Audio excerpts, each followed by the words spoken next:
It's all kinds of little things within the game. All right, so what we're trying to do here on this particular play is we're going to run a shallow here, and we're trying to get the ball to Christian McCaffrey right here on what we call a little quick post, T-post, tailback post. All right, so we're going to read that area of the field. We get the chase by this defender, but they've dropped the safety down into what we call a robber position. So he's coming down and trying to steal the middle. So the whole read here for Brock Purdy is man-to-man coverage. Does this guy chase the shallow or not? Okay, so this particular play, you see it, he doesn't. He goes to clamp Christian McCaffrey. So could Brock get back a little bit faster to this side? Possibly. And read what he's got going over on this side? Yeah, possibly could. Be a little bit faster here, but still. Patience, he's trying to get back there now, but instead realizes, okay, so wasn't perfect. Didn't go through it as fast as you'd like him to, but bottom line at the end of the day is he still made a huge play and a first down for you when he didn't read it correctly. And that's a big part of playing the quarterback position. When everything doesn't go well, do you still create positive plays? Okay, here's another one. Look at this. I don't know. You tell me what the offensive line is supposed to do. They're leaving a defensive end free to run right at Brock Purdy. Okay, so what's he do? Boom. Buys some time, gets out, makes a huge play down the field. Everything's not perfect. He's making plays better when things aren't perfect around him or when he doesn't play the play perfect. Okay, so this is a play. It's going to come back and show itself. Okay, so here's what you see. Looks like they're going to run a blitz right here. Lots of guys up at the line of scrimmage, and we're going to run what we call T-seam. So this guy's going to run what I call an influence post, or some people might call it an over. We're going to run a go out here, and then we're going to try to get Christian McCaffrey on the tailback seam right here. If we can pull out that area, that's what we're going for. Okay, so Brock comes back, feels this safety get out of here, feels this window right here, and so he's trying to make this throw to Brandon Ayuk. Okay, this is the one where a lot of people said, well, this one could have been intercepted too, no doubt. Wilson does a great job getting his hand up and knocking it away, but I'm showing you this for a reason. I'm going to come back and talk about this later. But you see where the window was. He had to throw it a little lower than he wanted to. It got knocked down by the linebacker that popped out. Okay, incomplete pass. Is it a terrible decision? Is it terrible that he tried to take that shot? We'll talk about that later. All right, here's another one. Off the play action. Get back. You got a little corner, flat read off of the corner over here that's sitting down. Boom, another chunk play. Seeing chunk play after chunk play after chunk play. Positive plays, first downs all across the board. Okay, so I'm showing you this for a reason too. So if you watch my Twitter video on Monday, you'll recognize this a little bit. So what are 49ers doing here? So they got two flat routes over here. They're running what we call 7 stops right here on both sides.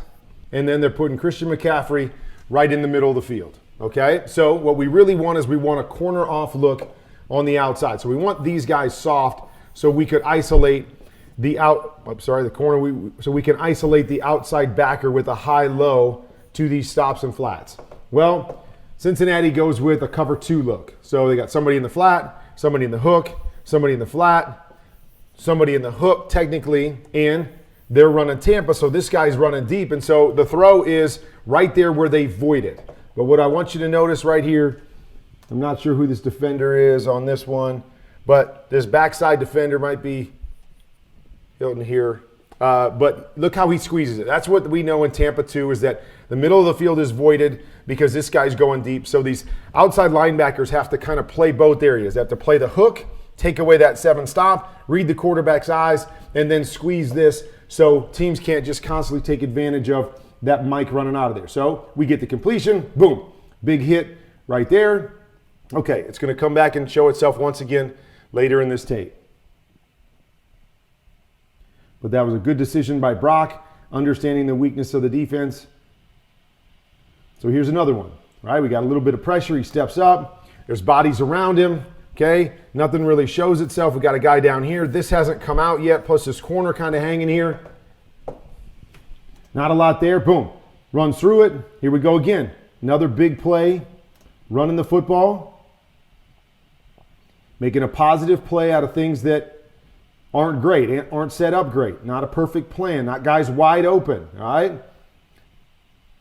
Okay, so this is similar play to what I talked about on Monday too. What kind of we call wrap. So it's a wrap in. Got a guy going vertical, and then somebody going down on a hook. Now, I threw an interception on one of these later in the game, but I just want you to see this. What's he see? Okay, on the snap, they're trying to run out, meaning the Bengals are trying to run out into a too high look. So too high, we always want to peak the vertical down the middle of the field.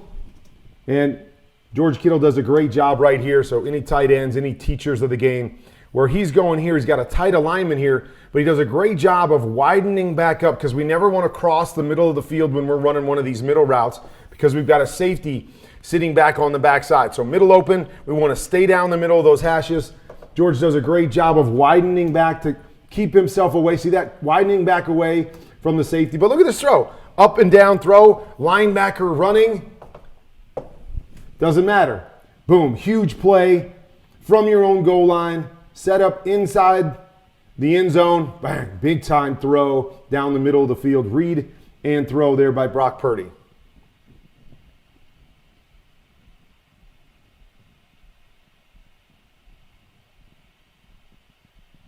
All right, pressure's coming.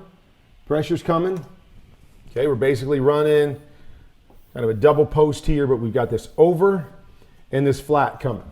All right, so you always can peek at the double post, but everybody's really deep on this one, so we're really making this an outside linebacker read. So we've got a high-low read over to flat right here. Now, the read might tell you, maybe just take the flat right here. This guy's soft enough that we'll just take the flat and we'll live for another day. But again, these are the big-time throws. You see pressure all around Brock Purdy right here. Does this look like it's coming open? Not really. There's bodies there. There's bodies deep. Lets this thing go. Bang. Yep, should have been caught. Drop ball right there, but what should have been another big chunk play right there. Ayuk not able to make the catch right there. Purdy playing bad.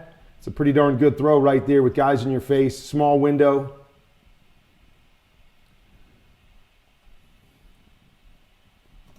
Okay, how about this one? All right, so this play, we're going to run a little seam here by Kittle. We're going to run another seam here with our running back, a go on the outside, and right here. Okay, so we're trying to get, if it's too high, trying to get a 2-on-1 over to this safety. If they roll to the middle, we're trying to get a 2-on-1 on that safety right here. So on the snap, you see it. They're going back to one high. Where's the safety? He is shading to this side. Look at this throw. Up and over, deep defender right here. Up and over, back to the other side. I mean, come on now. Heck of a throw right there. Right, I know we're saying, oh, well, Brock Purdy doesn't have all that talent, whatever. How many guys in the league can make that throw? Read, timing, throw, up and over that guy with that accuracy, that touch.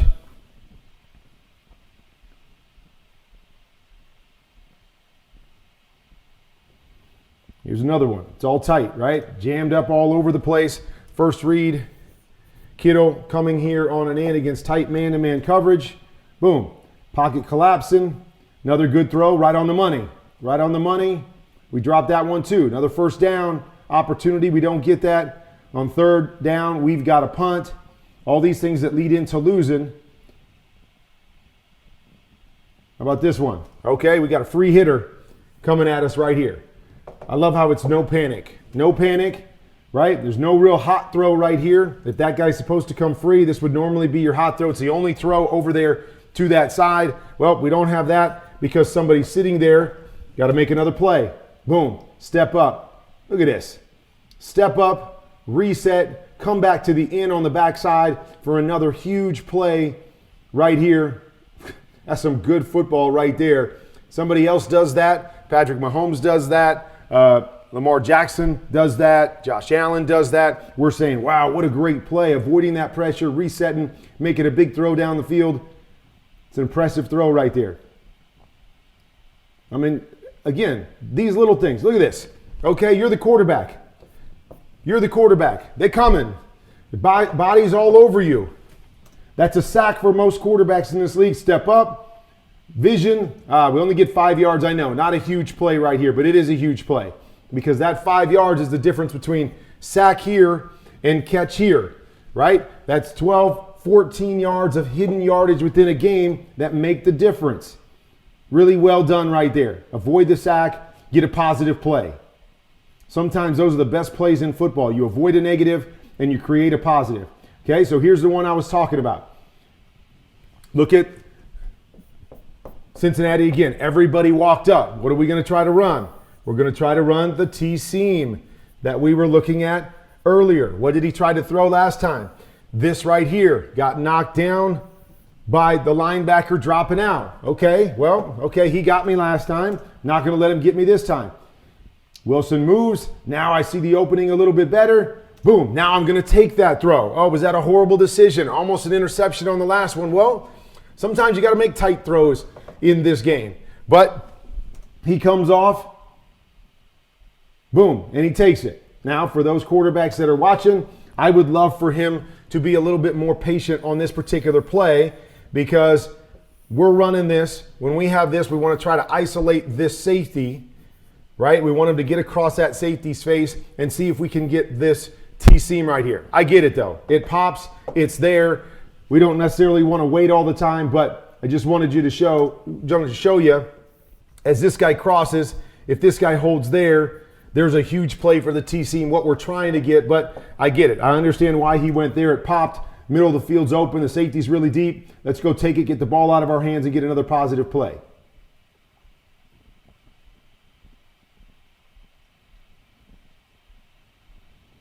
Okay, where are we going with the football right here? Okay, where are we going? Maybe back to this side, but they're dropping a safety down here, so he's looking over to this side here. This is running a return. No real separation here as bodies are starting to come around him. So another great play. Joe Burrow did something like this in the same game, and we're all like, oh my gosh, Joe Burrow's back. He's awesome, and he is awesome. But look at this. Avoiding all that, okay? Cardinal sin, don't throw back across your body to the middle of the field late. Don't do it. That's where interceptions happen. Well, he sees George Kittle sitting right here. He's got bodies chasing him. It's late across the middle. Come on, great throw. Great throw, great play, setting him up for a touchdown where he would do the same thing on the touchdown, sprinting out and finding a guy back across the middle. That's a great play right there. And again, other quarterbacks in the league do it. We're raving all about them. Great recognition once again. Okay, so we're running kind of a similar look right here as that seam. They're dropping back to middle. And this safety's dropping down, but he's dropping down high. Recognizing the soft spot in the zone based on their rotation. Boom, take it. Right? It feels like George Kittle is supposed to continue to go across here on this particular play. I'm not really sure. He just never really stops. But Brock recognizes the hole because this guy's deep, and he takes it right now. Puts it on him quick. Recognizes. Feel for the game. Boom. Okay? He's coming back. They've got a post right here that we're trying to get against middle high. This guy's taking it away. Let's replace where that guy's taking it away right now. Nice completion. I mean, look at all these chunk plays that they're getting with their quarterback playing awful football, as everybody's saying. Most guys would love to be playing this well on a week in, week out basis. Okay, so here's the play that we were talking about before. So the last time they ran this, 7-stop, flat, guy in the middle. Remember, they threw it to Christian McCaffrey. They got the completion there. Christian McCaffrey was sitting right between the hashes. I broke this down on Twitter on Monday. And this guy was squeezing to it, but he made the tackle. Okay, so now we're coming back with the same thing. And for whatever reason, Christian takes it a little bit deeper, and probably taught that way, I'm sure. Deeper situation. A little bit deeper and favors the backside here. Now we got pressure in our face If we're Brock, he's going to the right spot because, remember, it was Tampa 2. The void is in the middle of the field, but because he goes deeper, because he has pressure and he has to rush it, backside player, boom, steals this one, gets an interception even though it's called back, gets an interception. So in a perfect world, what would we want to do? In a perfect world, we're going to, decide where we want to put this middle player. I like to put him a little bit more strong because I want the backside guy to have to cover more ground, but it lets me know where my read is. So if this guy gets depth right now and I stay to the strong side, I feel pretty good about hitting that hook. If we want the hook to come a little bit more to the middle, then I have to decide, do I want to read the backside guy or the front side squeeze? Okay, but I have to be ready for it. I have to see kind of both sides.